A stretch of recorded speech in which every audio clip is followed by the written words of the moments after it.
What happened when you trusted the wrong family member? 5 years ago, when I was 16, my parents were having a lot of marriage problems and fighting all the time. It was a really crappy situation and I ended up spending a lot of time at my grandmother, Dad's mom's house because it was nearby and she was always nice to me and there wasn't all this tension like there was in my house. My mother had complained for as long as I can remember that my grandmother doesn't like her. I'd never really seen my grandmother be mean to her, but every once in a while she'd make a comment to me about how I clearly needed new shoes, why hadn't my mother taken me shopping, or if I didn't know how to cook something when I was over at her house helping with dinner it was why did your mother never teach you how to cook a good meal? Stuff like that. It never seemed that deep. I was having a hard time at home with my mom anyway, so it's not like I was quick to defend her. I guess she was probably stressed out about the stuff with my dad, and I definitely wasn't the easiest teenager in the world, but it felt like we were constantly fighting about school and the guys I was dating. One day, I came home from school and my grandmother was standing outside with my dad and my mom was screaming at both of them. My dad was crying, which I'd never seen him do before. My grandmother said that she saw my mother at a restaurant making out with some other guy. My mom called her a liar and kept screaming at my dad asking him if he was really going to believe this. Then she turned to me and said, "You believe me, don't you?" But my grandmother swore she was telling the truth, so I told my mother I didn't believe her. My mother said that if that was how I felt I could get out of her house with my father. My dad and I went to stay at a hotel that night. I didn't even have anything other than what I'd worn to school that day until a few days later when my mom let me come home to pack a bag.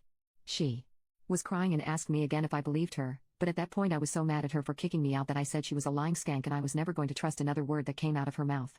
My dad and I moved in with my grandmother for a while until my parents' divorce was finalized. I went to college and my dad got his own apartment, and I never spoke to my mother again after that time at her house.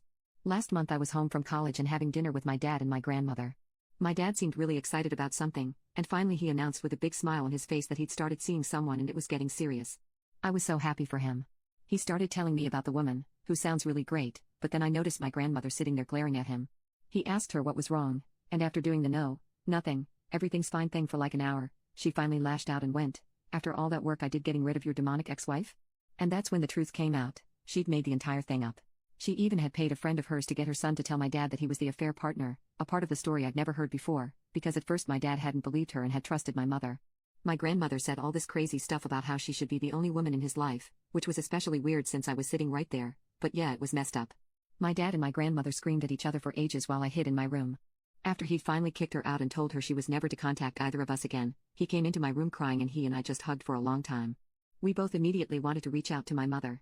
He's happy with the woman he's dating so he doesn't want to try to get back together with her I don't think, but he feels terrible for what he did to her and to be honest neither of us even had any idea how she was doing or if she was okay because we hadn't spoken to her in so long.